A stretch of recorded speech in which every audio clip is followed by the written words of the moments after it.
早啊，贺顿。早，佳慧。我今天收拾屋子，整理出来一些旧书，想过来问一下你需不需要。这些都是什么书啊？都是一些关于精神医学的。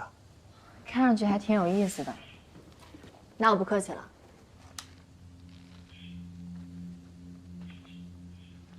你是在研究双向情感障碍吗？好，我最近在帮我们老师翻译论文，还顺利吗？还可以吧。我去给你倒杯咖啡。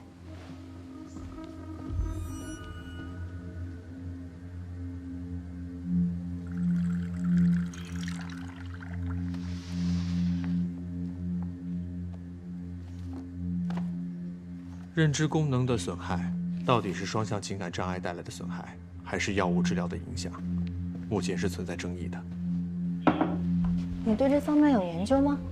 研究倒是谈不上，我以前学习精神药理学的时候，有读到过关于双向的研究实验，说是把接受锂盐和丙戊酸钠2种药物治疗的患者，分别进行认知功能的测定，结果发现他们的执行能力和记忆力都受到了损害。佳慧，那你知道有什么药可以缓解跟治疗临床症状的同时，还可以降低对认知功能的副作用吗？药理学应该不属于心理咨询的范畴吧？我最近不是在翻译论文嘛，我就突然感兴趣了。我认为，非药物跟药物干预相结合，可能是最合适的。你是说，前者是你的专业领域。这种病被称为天才病，很多从事艺术行业的工作者发病率较高。一旦发病，处于躁狂期的时候，会变得精神亢奋，觉得自己思维敏捷，同时也会变得暴躁易怒，遇到什么小事就会发脾气、摔东西，这就很大程度上的损害了社会功能。但如果他们一旦处于抑郁时期的时候，情况会更糟糕一些。对了，贺顿，你之前有接触过这样的案例吗？没有，是我们老师有对这方面有研究。刚才听你说，我好像突然找到方向。认知疗法、线索回忆训练，这个好像是一个好的方法。通常一到进入精神障碍的状态，就需要结合药物的进行干预和治疗。但目前药物的作用和影响存在很多问题，所以也会影响咨询师的判断和治疗。你可能是被自己绕进去了。是啊，但是还好你刚才点醒了我，谢谢你啊，佳慧。你的咖啡我没白喝吧？当然没有，你给我突破口，我们老师一定会很开心。哎，我有时间把你介绍给我们老师认识吧，他人特别的好。好啊。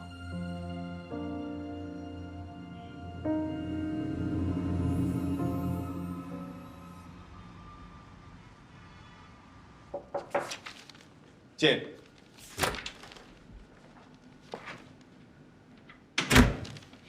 干嘛不在座位在这待着？想开会啊？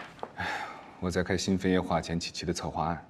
你们前2天吵架的事情我听说了，知道我怎么想的吗？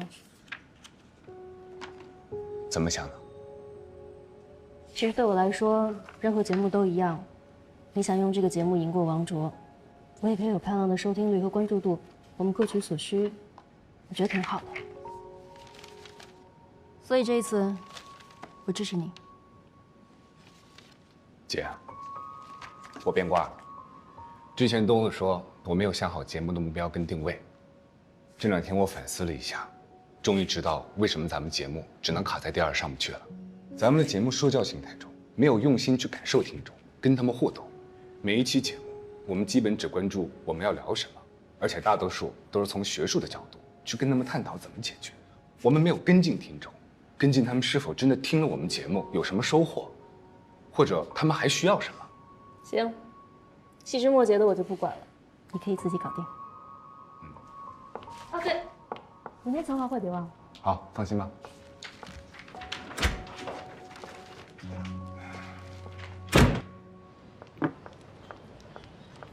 你呢？到你了，我啦。哟，阿彩，你们这是干什么呢？表情快。别打了。哟，姑娘回来啦。我杠一个。我说别打了。不是你这什么态度啊？跟我出来一下。不许看我牌啊！等着回来啊。你这孩子咋咋呼呼的干什么呀？啊，这么多人呢，不给你妈留点脸呢？你是不是借高利贷了？你这么严肃干什么呀？你跟我都要多少钱，我都给你。高利贷那种东西你也敢碰？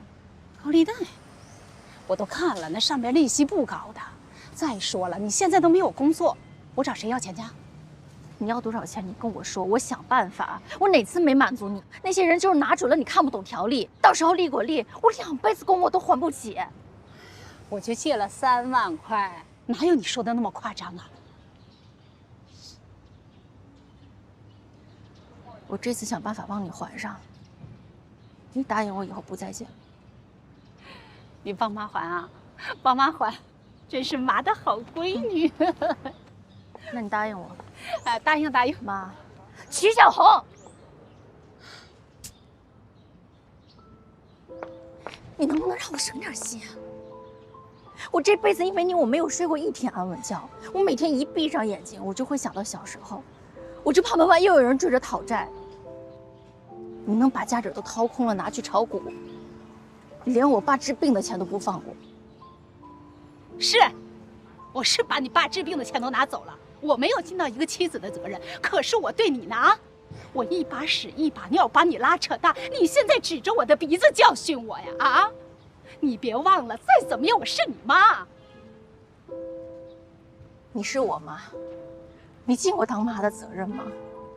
高考那年，我发着高烧还在想办法赚钱替你还债。我发传单晕倒的时候，你在哪儿？你记得我第一次来月经是什么时候吗？你不知道，因为你在打牌。是我爸，一个大男人跑去小卖部给我买卫生巾，然后回来一点点教我怎么用。我爸第一次犯心脏病的时候，你在哪儿？我给你打了1夜的电话，你都不接，最后是我哭着求邻居帮忙把他送到医院。这个家有你没你有什么区别啊？人家都说有妈的孩子像个宝，我真的觉得我连根草都不是。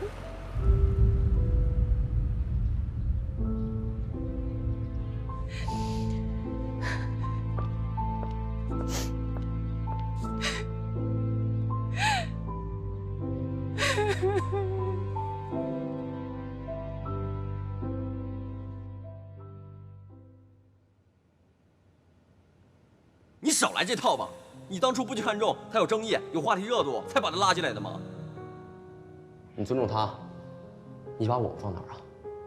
我看啊，你就是把我们几个人当成你的垫脚石来公报私仇。没错，我做新飞夜话，我找何顿，我做的一切，我就是为了抢回时间访谈。怎么了？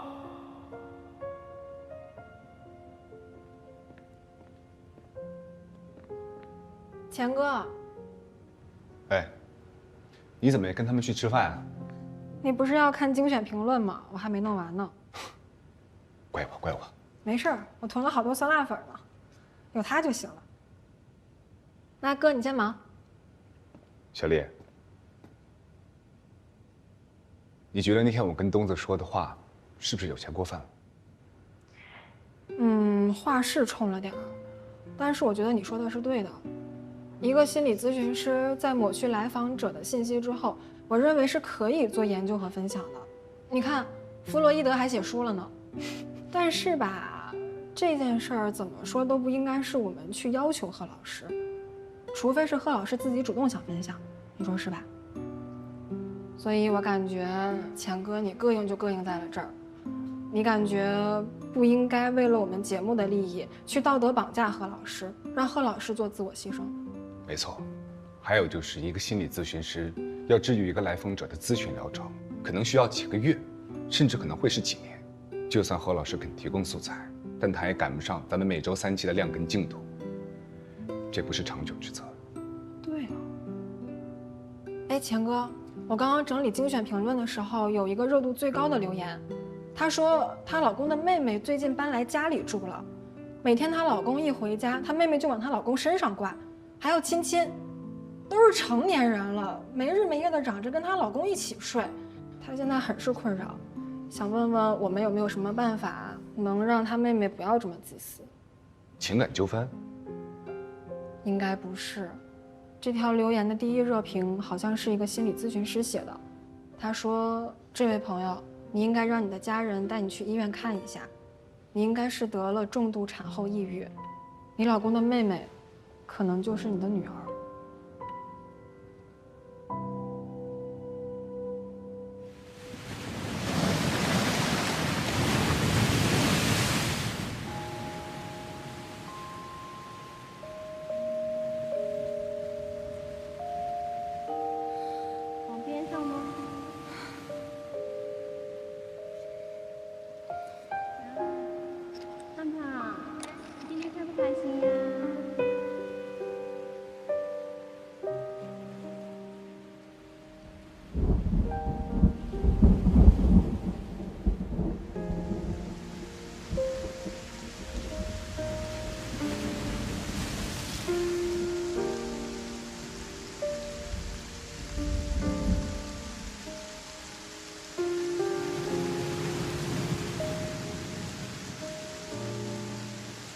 人家都说有妈的孩子像个宝，我真的觉得我连根草都不是。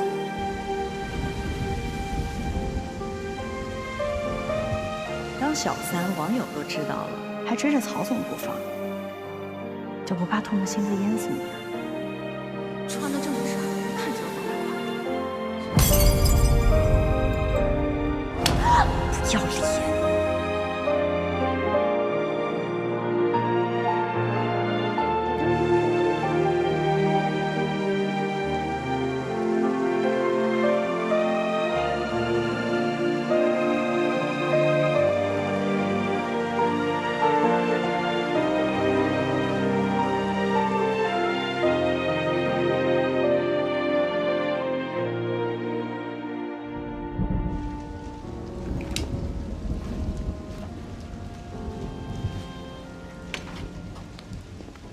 季教授您好。你好。您请坐。没想到你约在这里。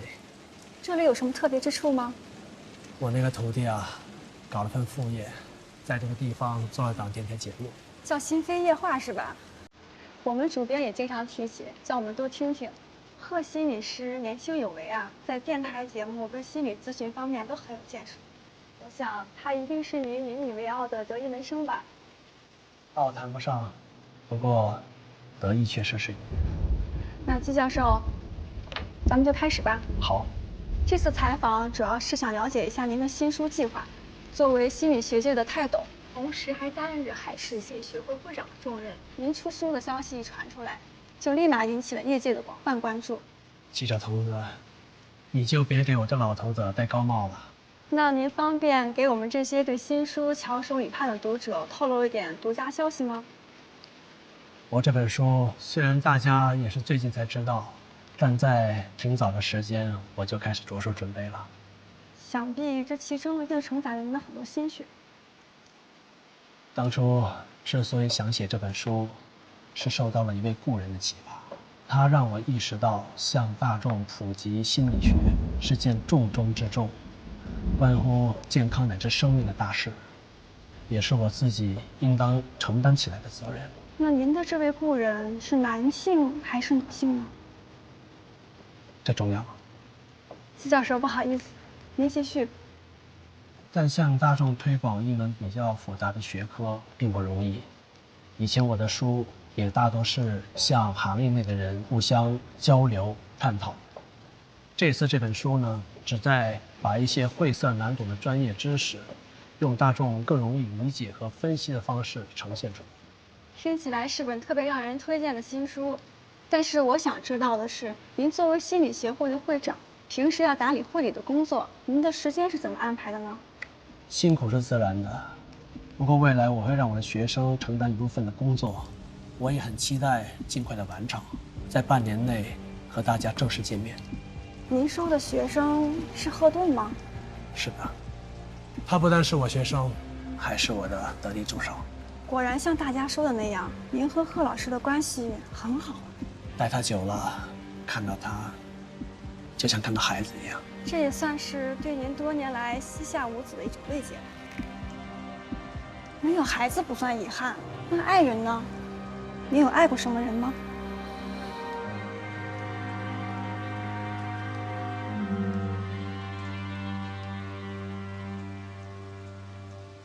没有。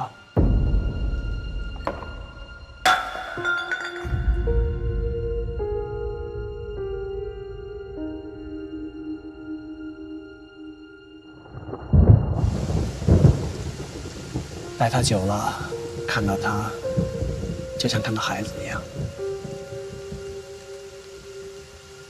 你有爱过什么人吗？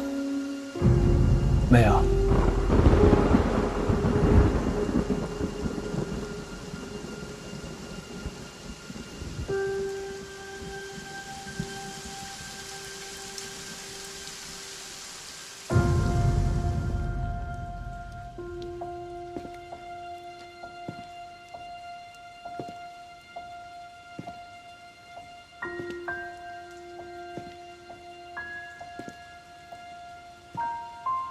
果然像大家说的那样，您和贺老师的关系很好。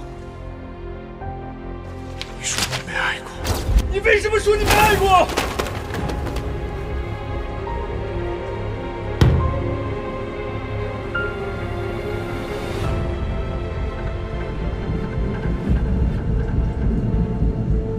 丽丽，我这柜子里面的档案你有没有动啊？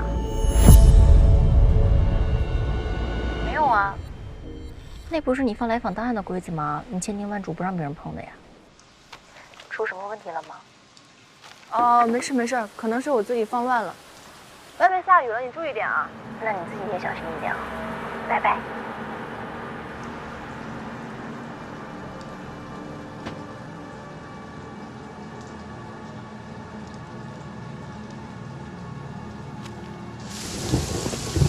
快队。家辉，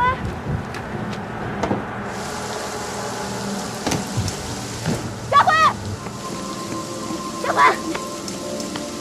家辉，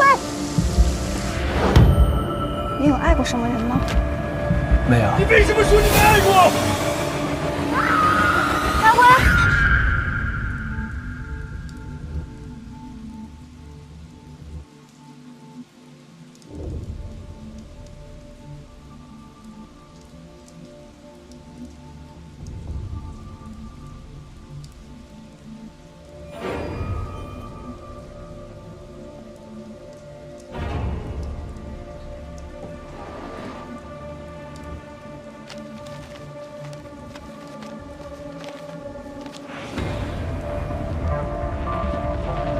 家辉，家辉，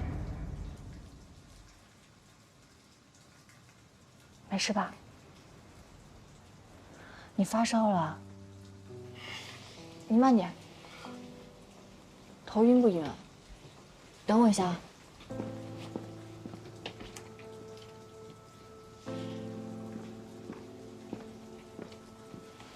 来，把这个药喝了吧。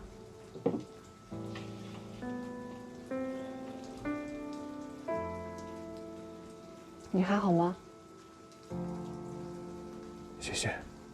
你要真想谢谢我的话，麻烦你下次再晕倒，晕在一个让我扶你不费劲的地方，好吗？赶紧把这药吃了以后回去睡觉吧。刚才你做梦，一直在说梦话。我说梦话。嗯。我说了什么？你一直在喊你妈妈。我还说别的了吗？没有。你妈妈发生什么事情了？你是心理咨询师，擅长分析人的潜意识。那你能不能告诉我，为什么我总是感觉我在7岁的时候就已经死了？你7岁的时候发生了什么吗？在我7岁那年，我妈丢下我走，就再也没有出现过。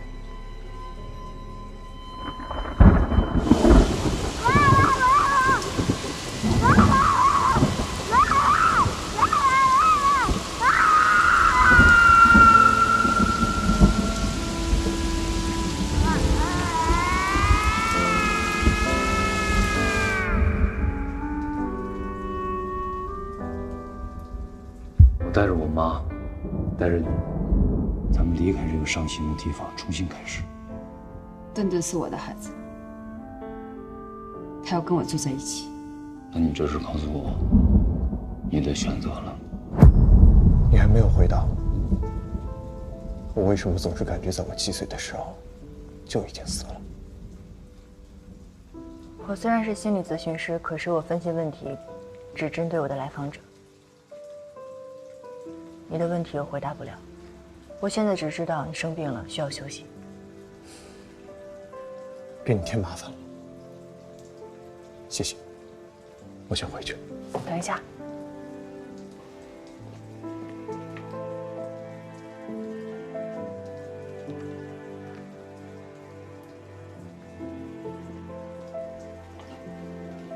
这是我的泰勒斯弗罗斯，现在把它送给你了。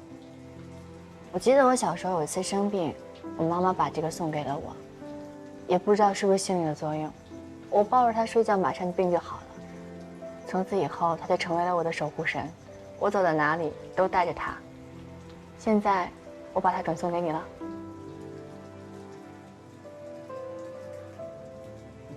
对你来说这么重要，你还把它送给我？只是一尊雕像，一想而已。我希望你能够早点好起来。谢谢。那我就收下了。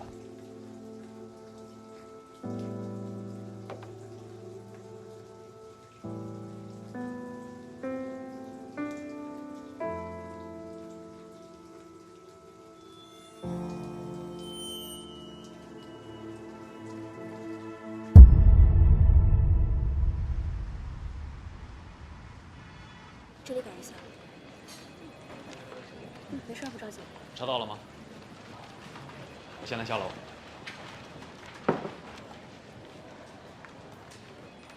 那个大家，我也来了1个星期了，这1星期承蒙各位的关照，今天晚上我想请大家吃顿饭。好呀。时间地点我都发在群里了啊，如果没事的话，务必都闪光都来。哎，没问题，咱就当团建了啊。正好你把你男朋友也给带过来。行啊。真是越不能喝酒的人，答应的越快啊！嗨，我真不能喝，我也不能，别惯我啊！我也不能喝，我也不能喝。得了你还不能喝？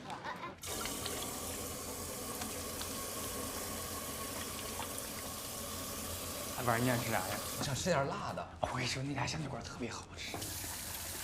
哎，小莫哥，今天晚上8点半你也记得来啊？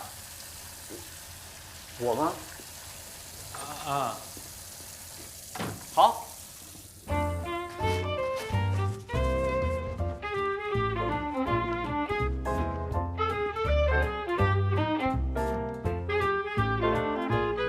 你好，欢迎光临，洗头发吗？光临。哎，哥，您是剪头还是洗头发？剪个头。哦，那还得洗一下。您是洗个您是洗一个50的还是80的呀？都行。那给您洗个100的吧，咱们那个进口的护发素。不用，50的就行。好。哎哥，你这头发质量不错呀，要不咱们一会儿做个造型吧？你这个年龄段做这个造型特别时尚。好，一会儿看一看。我觉得你适合那个韩式造型，这个造型啊特别显年轻。现在大学生啊都做这个，便宜又好打理。像你平时睡醒的时候啊，沾点水捋一捋，特别适合上班族的。多少钱？烫头不贵，只要388。这个颜色有分价位的，这个造型最重要的就是颜色了。还有没有别的价位啊？咱们药水有588、688和788的。我建议您是用好点的药水，这好的药水啊不掉色，而且持久，上的颜色特别正，特别亮。那就来一个588的吧。哎，这2个加起来啊976，店里啊搞活动，充1000送1000啊！你看啊，你要花这个976，还不如办个1000的卡，里面直接有2000块钱，下次来还能做。我觉得太复杂了，今天我就先剪一个头吧。哎呦哥，不是，你刚刚说要做头发，我用的是高级的洗护产品啊，做头发的洗发水，这个洗发水是包含在套餐里面的，只是剪头发用不了这么贵的。要是让我们店长知道，我肯定会被说都是打工人体谅我。那就做吧。其实咱们现在还有活动，就是这个高级洗护啊，也是可以免费的。就是您充5000块钱办一个我们店的高级会员，以后你来洗头啊就免费，还送套这个洗护产品。不用了，我不住在附近，我就是路过。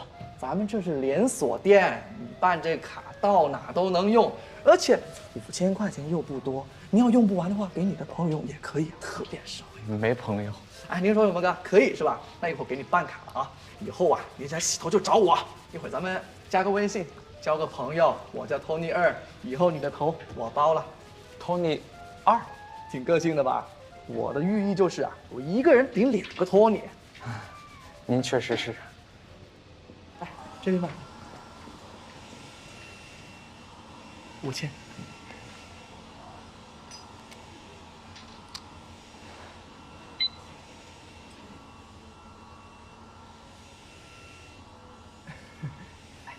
哎，白金会员卡，您的包，来帮您背着。慢走啊，哥，下次还找我啊。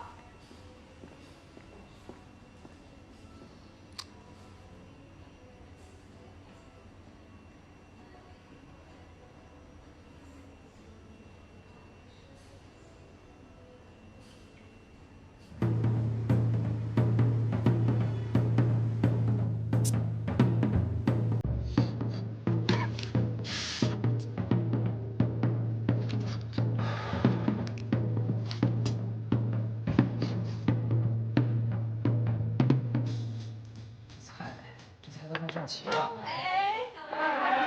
终于来了啊！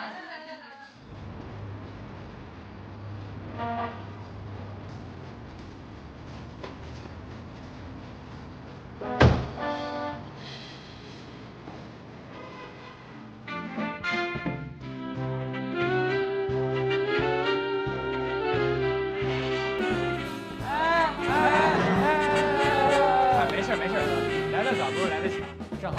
如果不够吃，咱们可以再加。哎，后退了，哎，主持人啊，欢迎欢迎！这咱们部的人全部到了吧？对不起，我来晚了。那祝我们公司顺顺利利啊！这红酒还不错吧？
哇，这么丰盛！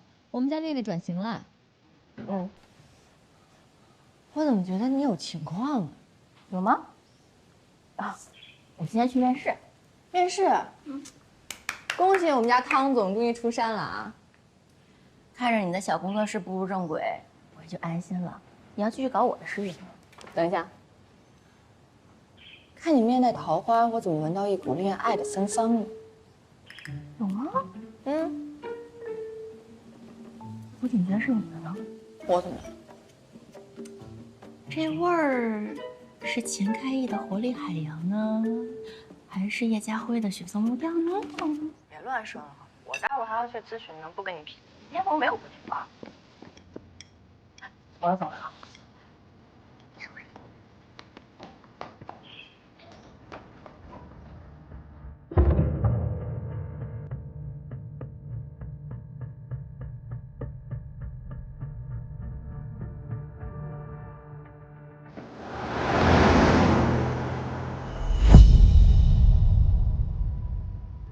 3 3杯3兄弟2个7分糖1个全。你好，先生需要点什么呢？你好，3杯3兄弟2个7分糖1个全糖，2杯原味奶茶都要3分糖，其中1杯去冰，再来1杯红豆奶茶全糖去冰，谢谢。你好，你的餐一会儿就好，可以在旁边稍等一下。好。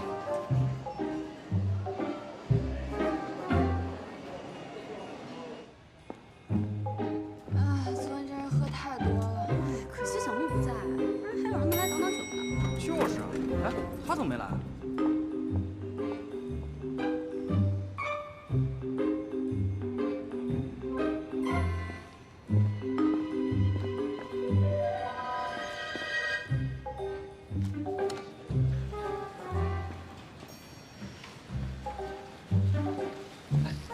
来1杯，小心。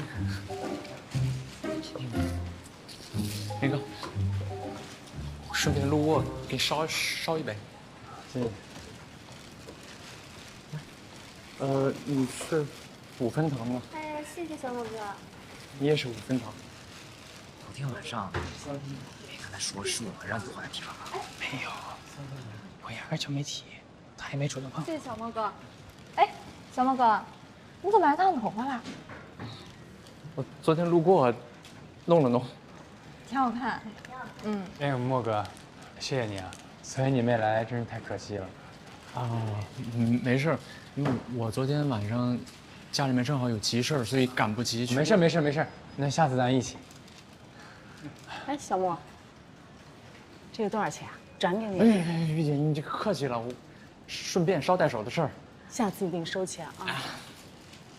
小莫，林哥明天请你喝咖啡。谢谢小莫哥。谢谢小莫哥。没。谢谢。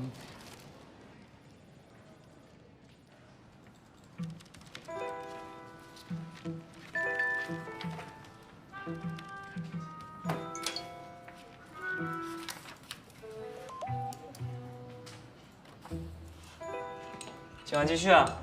行了，不喝了，我这胃啊吃不消了。今天纯唱歌不喝酒。行，我看行，但是咱今天说好了，谁都不能给我点《秦凤王》啊。可以啊。哎，你想唱什么你就唱啊，那无所谓。那咱今天约几点啊8点半。8点半。你们呢？喂，姥姥，那个我晚上晚点回去，你先跟老爷先吃吧。不是加班。今晚不是，可能朋友要约我出去。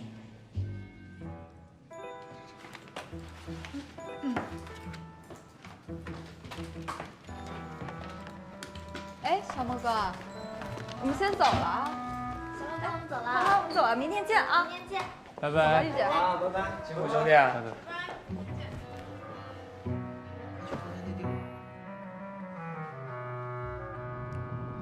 家里还有饭吗？算了。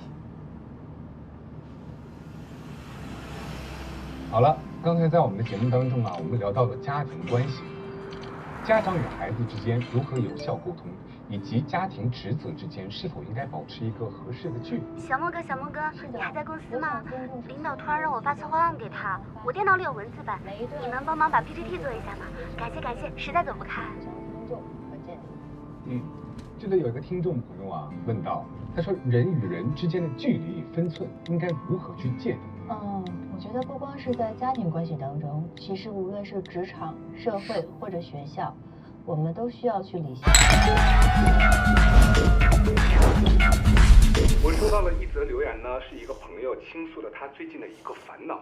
说为了与同事之间啊建立好一个好的关系，他经常呢会准备一些早餐给同事们。一开始呢，大家会非常感激，但是久而久之呢，大家习惯了他的这个好。我们并不必要为了和谐而时刻保持通情达理，我们需要具备的是偶尔有度量欣然承认，在某些方面我们可能会不那么坚强。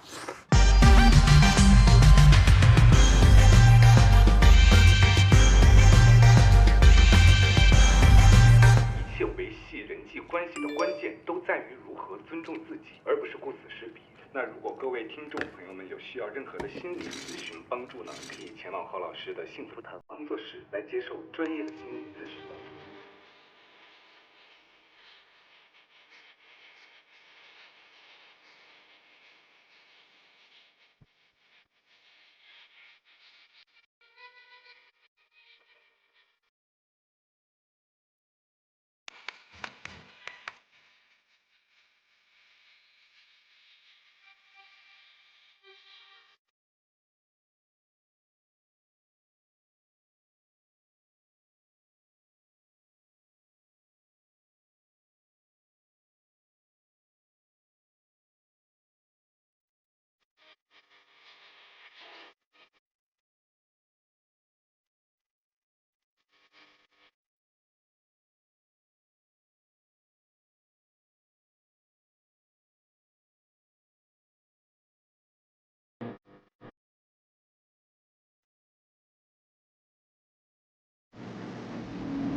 贺老师。莫先生你好。你好。请进吧。谢谢。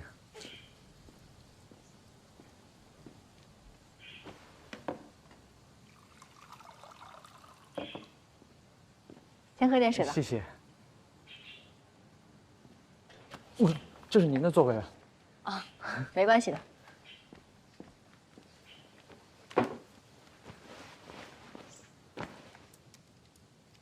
莫先生，请你看一下这个。我还是要做一下正式的自我介绍。莫先生你好，我是贺顿，很高兴认识你。你好，我也很高兴。认识您。请坐吧。啊，是这样的，我之前已经看过你之前填写好的问卷了。今天是我们第一次做咨询，可能我会向你了解很多情况，来明确我们以后的咨询目标，可以吗？好的，好的。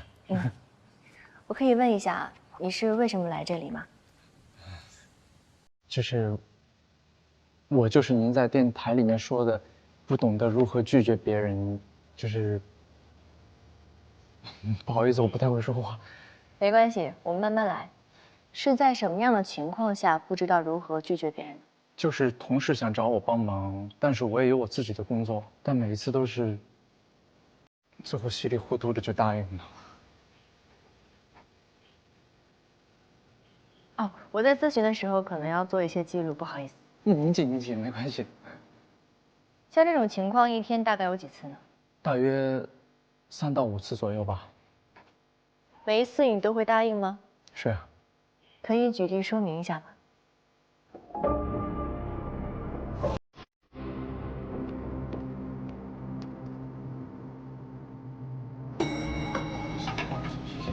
不好意思。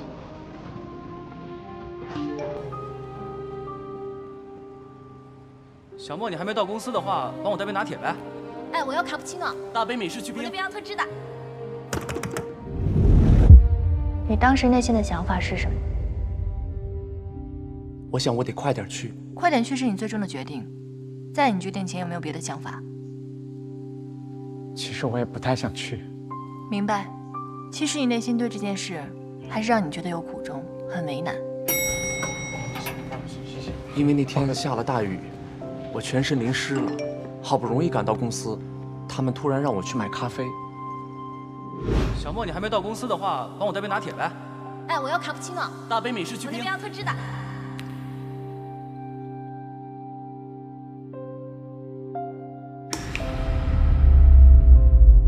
其实我很想去换件衣服，或者把衣服吹干。当时你的衣服很潮湿，你不愿意去，可最终你还是去了，对吗？莫先生，我在跟你沟通的时候，我发现你好像习惯于把别人的需求放在高于自己的位置之上。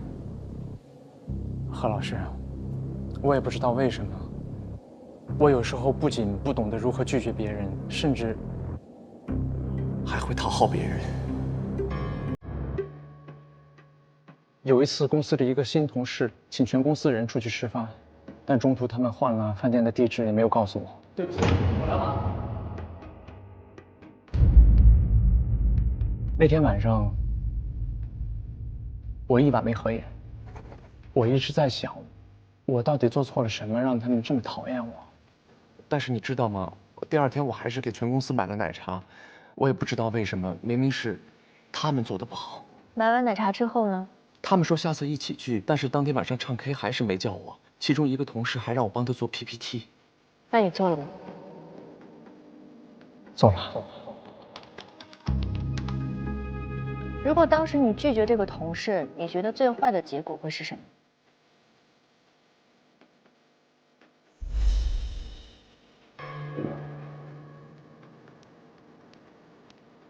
没关系，莫先生，我们来放松一下，做一个简单的游戏如何？好。需要我做什么？不用担心怎么做，你只需要把我当成那个经常找你帮忙的同事就可以。他的性格大概是什么样的？可以告诉我吗？他的能力很强，领导很赏识他，所以给他安排了很多工作，但有很多内容是我帮他写的。明白，请你现在尽力把我想象成他，来进行一次对话，好吗？我尽力。小莫，你现在有空吗？